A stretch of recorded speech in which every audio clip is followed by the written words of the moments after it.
Welcome to Keep It Clean Comedy, where laughter is medicine. Yes, I know you're saying, how is laughter good like medicine? Well, medicine is good for you, so is laughter. I am Savanda Latrece, your host. I am super excited. Oh my gosh, y'all. I have like the best audience in the world.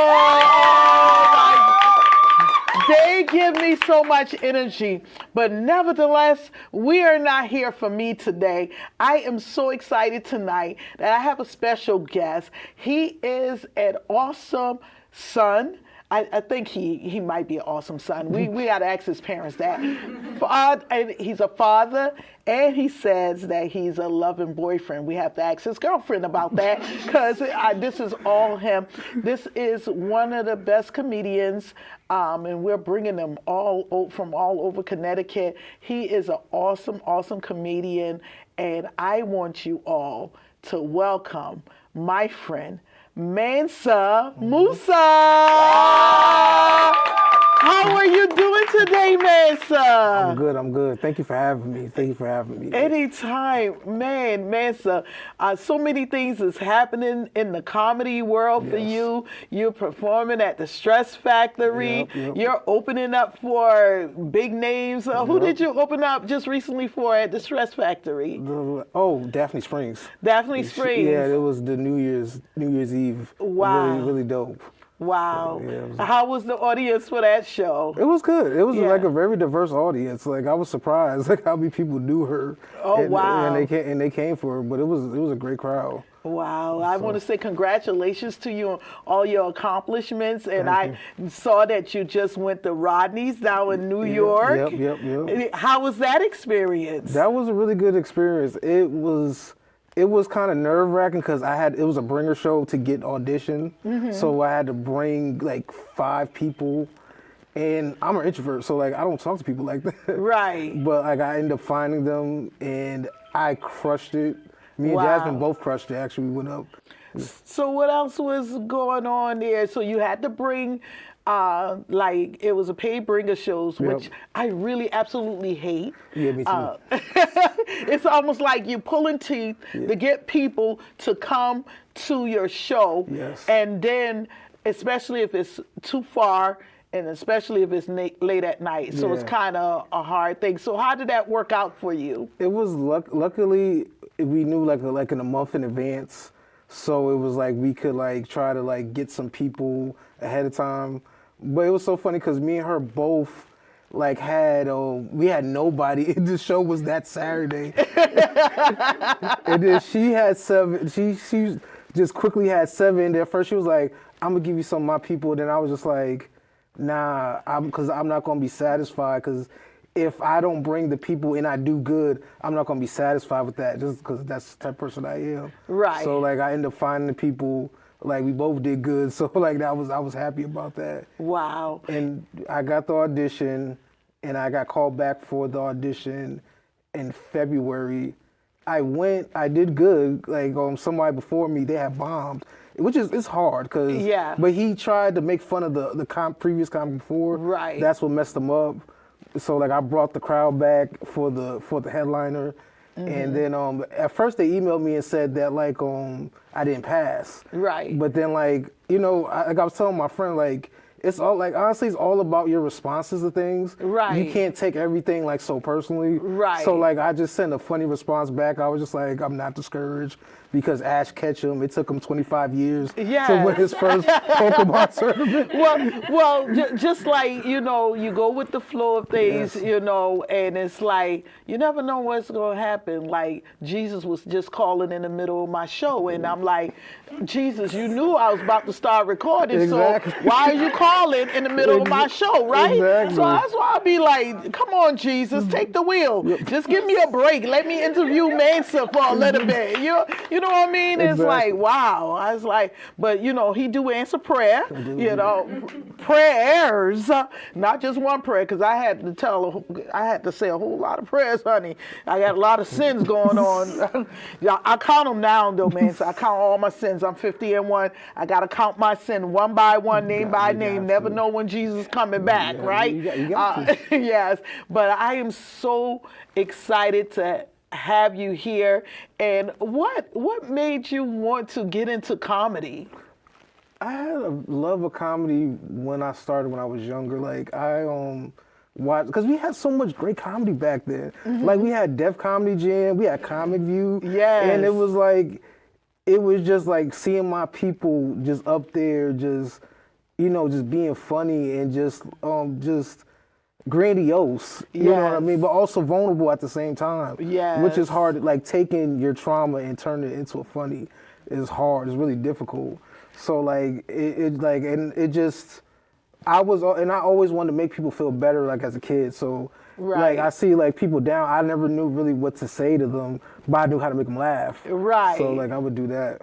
Well, that's my thing. I always say find the humor in it because life be lifing for real. I mean, they say when life gives you lemon, make lemonade. No, I say when life gives you lemon, just start laughing about it. You know, like because with my luck, I'll squeeze all the lemon juice in my eyes and go blind or something. You know, so that's why I'm like I can't make lemonade, y'all, because my life is already lifing enough as it is, right? It really do be, and it's like when it rains and pours.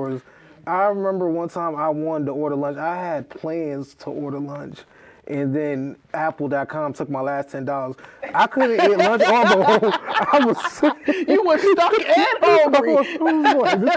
I was like, this can't be happening. Wow. So you're in an awesome relationship right now Yes. with the love of your life, and both of y'all are comedians. So do y'all like tell jokes to each other all the time? Or all the time. And the beautiful thing is that we don't stunt each other's creativity. Like, because I'm like very much childlike. Like I'm like not like childlike where like there's times when like I know like all right you gotta be serious and when to be serious, but like when like intimate moments when like we're just together. A lot of times, if she'll talk about my head first. She'll just be rubbing my head like, dang, your head big. And then I gotta remind her that I seen her from down the street and I knew her head was big. So it helps, like, that back and forth helps, like, with the creativity of just, like, being funny, because we're always loose. Yes, and I've seen you perform, and I want to tell you that you're an awesome performer, Thank you. I always love performing with you. Thank you. It was one show at the Elbow Room. Oh, yeah. I saw that you and Jasmine were roasting each other, Yeah. and then at the end of the roast, you did something so beautiful. Can you share with our audience what you did for her? And you totally shocked her. Yeah. It was so funny because I told her ahead of time. I was like, we're gonna roast each other, but I was like, well, I'm gonna give you your flowers, because at the time, like, a lot of people were booking her and stuff, but then like they were kind of booking her like in the middle, and I was telling her it's because you're new, kind of, and they could still kind of do that, so they don't have to pay you that much, because you're a headliner, and they would have to pay you like a headliner, right? But so around that time, I was telling her, I was like, I'm gonna give you your flowers, and so she done forgot. So when the roast came up, I had one of my friends, Whitney Allen. She's a great comedian. Shouts out to her. She's a great comedian. I came real early. I gave her the flowers. She hid the flowers. I told her when my last joke comes up, I'm gonna give you the signal and you're gonna come up with the flowers. So we get to the last joke, and like we had a great battle. That was the other thing. I wanted to have a great battle with her because just so that like people could see like that there's no drop off with us. Like we're both equals. Like we're both like great performers. Yes. And so like when that mission was accomplished, as soon as like I got to the last joke, I was like, oh, bring out the flowers. Because it's gonna be a long car ride home for me. And she was bawling. I'm like, how did she forget about her flowers? But it was such a beautiful moment that you shared. And I love being on the stage. Yes. So let's talk about maybe top 3 comedians for you. Ooh, top 3. One, Michael Collier. Okay. Great comedian. Great storyteller. Great simple joke teller. That's what people like. There's different like styles. Like if you could tell a real funny joke, and even like an old school joke, and still make it funny and then tie it in, and like make sure people listen. That's great. Bernie Mac, he's definitely one of my favorites too. Yes. Cause he was never scared of people, and never scared to understand that, like, you know, we go on stage as comedians, we bomb sometimes. Yes. And it's like, you know, it's tough. Sometimes it don't feel good, but it's like at the same time, when you go up there, you can't be scared of like performing, because they're gonna see it. Now, did you bomb your first set? No, I didn't bomb my first set, but I bombed like the first time I got booked. Oh, wow. Yeah, the first time I got booked, I bombed, and it was just because I didn't know how to structure jokes yet. Right. So, but I was just naturally funny because I say like the best material is material in the room. Yes. So like I'm always observant everywhere I go. Like I look at things and then like I just take things and I wait, and then like I add that to my set, and that's how I used to do it. Then I learned how to write. Then that's when it was just like that's when it took my. Because now I have the improv stuff, because I do improv comedy too, and I have the written stuff to fall back on. I'm starting to write now more. I'm building on that. I actually bombed my first set, but I came back a second time. That's how you do and that. Yeah, that's how you do That's that. how you You do don't that. stop. You You don't. know, you always put one foot in front of the other. Yes. And if that don't work, you take a step back Yeah. and then take a step forward. Yes, You know, exactly. and so as long as you keep going and you never stop, it's awesome. And your third top comedian. My third top comedian was Eddie Griffin.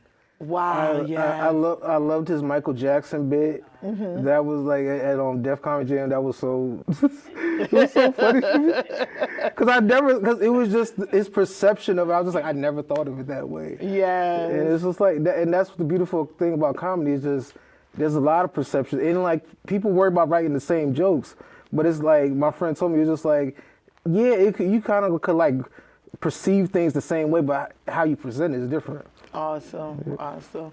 Well, I'm really excited about what's going on with you. What are your next few upcoming shows? Where are you going to be at? My next show is going to be, as of right now, it's in May. It's on May 3rd. It's Okay. going to be in Port Chester, New York, it's at a brewing company. That's going to Okay. be dope. I'm putting on my birthday because I'm moving right now, so I couldn't put on my birthday show like I wanted to. So I'm gonna do that in May too, like towards the end of May. Like I think like May 22nd, I'm gonna do that, and that's gonna be a great lineup. I'm gonna bring some people from New York that I met at Rodney's because they were really funny. I'm gonna bring them out here too. Wow. And I'm trying to start my open mic next week. It's been so hard to start my open mic. Like you said, life been life, and every time I was like, when I first wanted to start, I was doing nothing. I was like, I was booked a little bit, and then after that, like I was just got busy, and I was just like, okay, this is difficult. And it is. Nothing is simple in life. Like you can start one way, and like you just got to go with the roll with the punches, as they may say. Just don't get punched, but roll with it. But I am enjoying this journey. Yes. And I am again super proud of you. Thank you. Your open mic. Can you tell us where your open mic?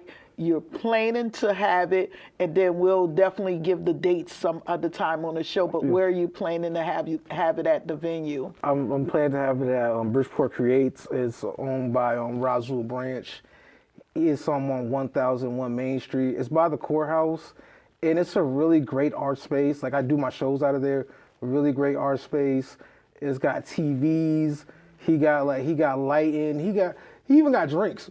Wow. he got everything. It is the environment is so welcoming because they do a poetry open mic out there. Because that's how I got started doing stand up. I started in poetry first. Okay. Then I did stand up. That's awesome. So you're a poet Yeah, also. That's yeah. awesome. The last thing I'm going to have you do before we switch gears, I want you to shout out your Facebook and your Instagram for our audience. Okay. My Facebook is Mansa Musa, and my Instagram is King Musa _91. Awesome. Well, you guys, we have with us today, I have the pleasure of having comedian Mansa Musa. I am just, again, elated to have him. I can't wait till he do his stand-up bit. So I'm going to take a break, and we'll be right back. Remember, laughter is good like medicine. Don't touch that dial.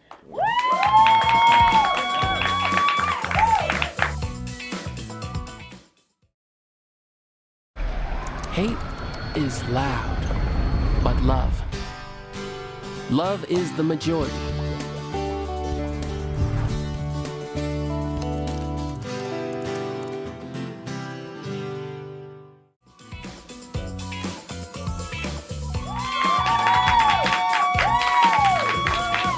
And we are back. Welcome back to Keep It Clean Comedy. You guys are in for a treat. I want to welcome to the stage Mansa Musa. How y'all doing? How y'all doing? How y'all doing?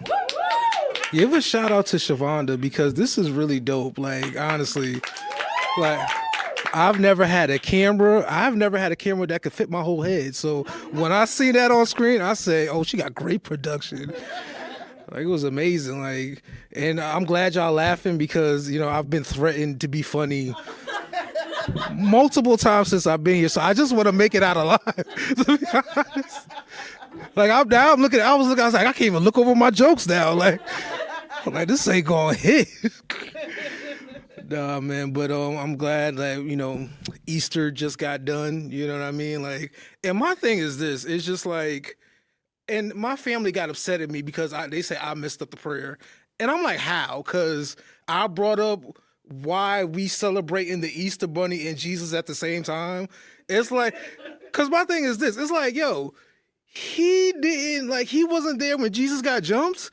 And then he wasn't even there when he got resurrected to be like, hey, like, yo, I knew you was gonna make it. Like, none of that, but we giving him credit. Like, nah, we can't be doing that. Now I'm banned from my family gatherings and stuff. This is crazy. I'm like, listen, man, I'm just bringing up questions. My other family, they from Massachusetts, they get upset at me because they live in a place where, like, listen, they got a sauce, and I call it Worcester sauce. They steady want to call it Worcester. I'm like, first of all, I won third grade like, and I keep telling them, like, hey, listen, I won my third grade spelling bee.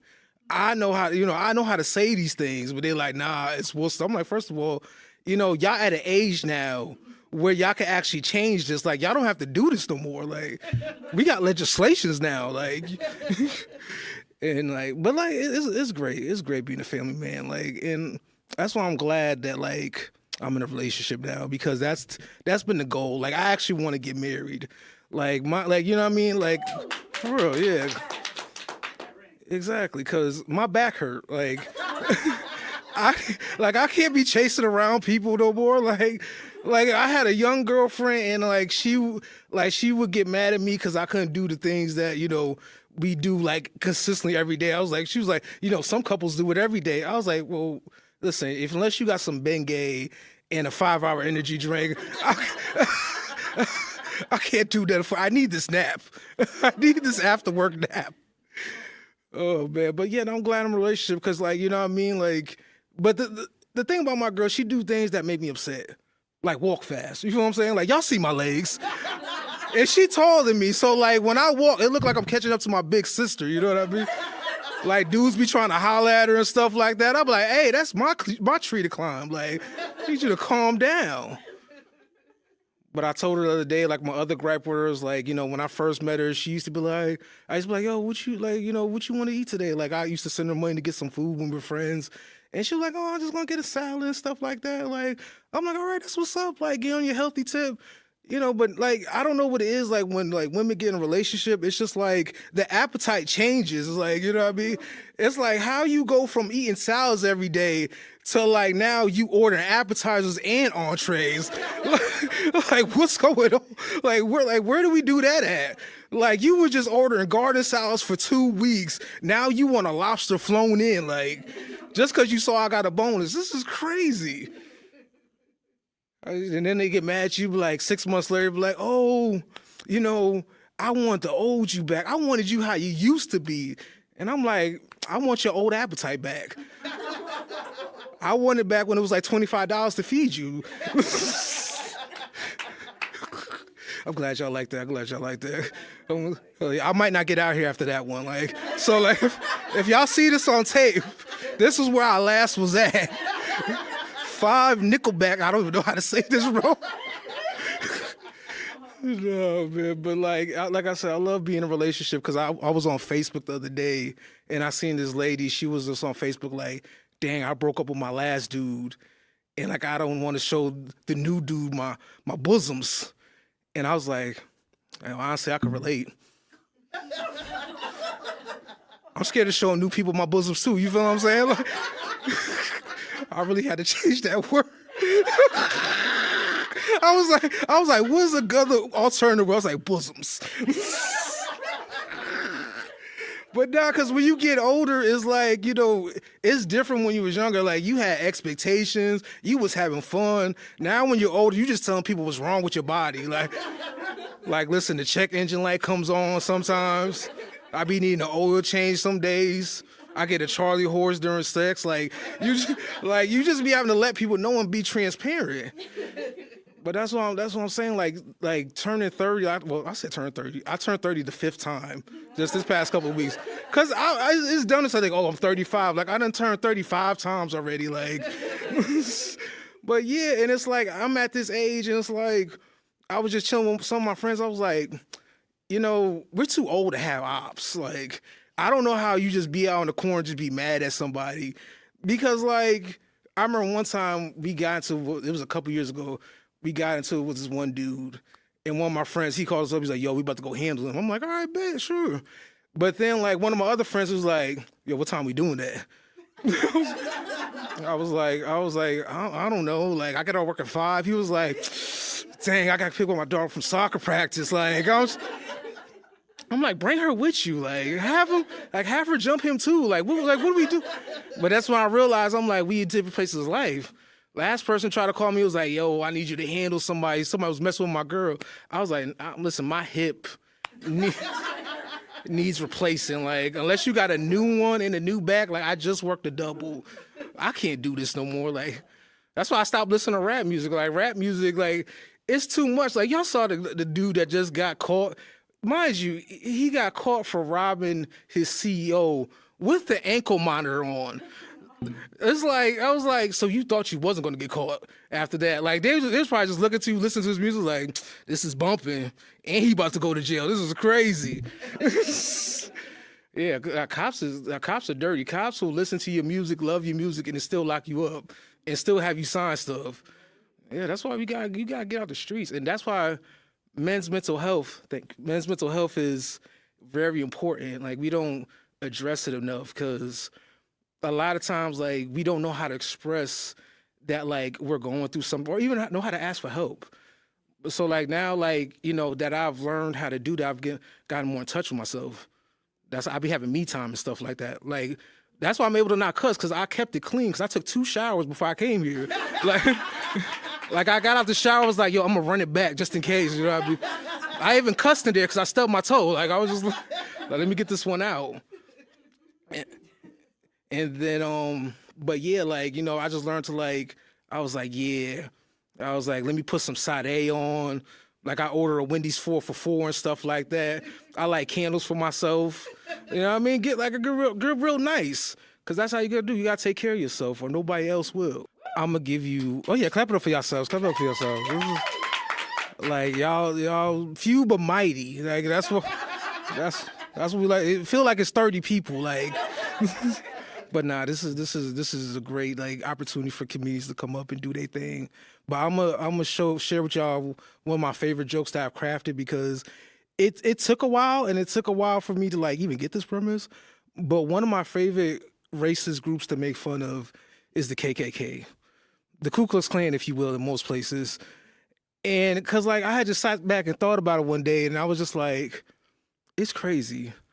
There was somebody really in middle America, sitting in their shed and, like, looking at their bed sheets, and was just like, just real menacingly, like, you know what I'm gonna do? I'm gonna take these bed sheets. Me and my wife not gonna sleep tonight, but it's okay. This is more important. Put them over myself, poke 2 holes in them, ride horseback through the night, and terrorize black people all across America. They'll never see it coming because they can't see my face. And I know they was probably in the room just prancing around and stuff like that. The wife came in like, Malachi, what are you doing? He probably was really ambitious, like, me and Jebediah, we gonna ride at dawn, we gonna take out all the, it was like, but with our bed linen though. That's 100 thread count, like. Because you gotta think about it, it's crazy that they really wanted to harm black people so much they didn't want to sleep or be warm.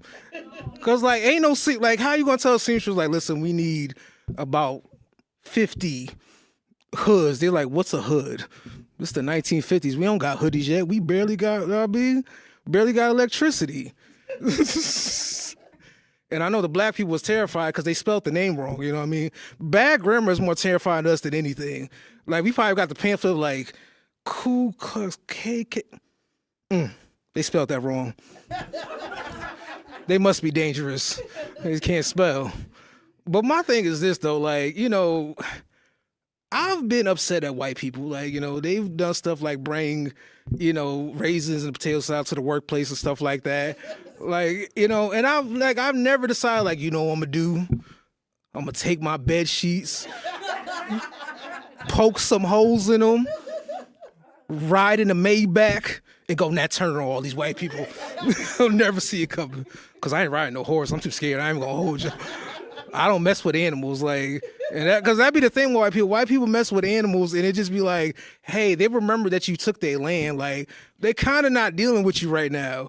There was this one lady, she was in Africa, and I still remember it to this day. It was so funny because she trampled the lady, and then like the people had a funeral, you know, on the spot where she got trampled at. You know, elephants are usually cool, but also they have black Air Force energy. Black Air Force energy is basically like, it's on site whenever. So apparently somebody told the elephant, like, hey, remember that lady you trampled? Like, yeah, and I'm like, yeah, they should be like, I'm smoking on her pack right now. They was like, nah, like, she alive.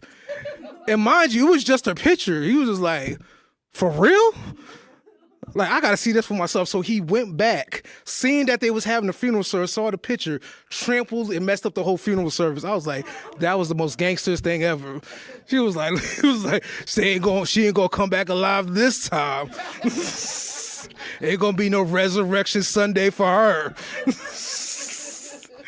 Oh man. Now, I'm glad y'all received that well, because I really want to tell that joke to somebody because it was so funny.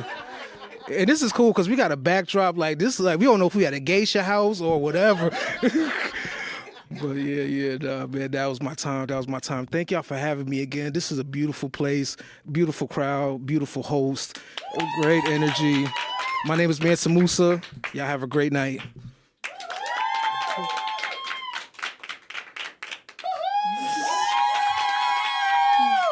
We just want to say thank you so much, Mansa Musa. Let's give it up to the world's greatest audience.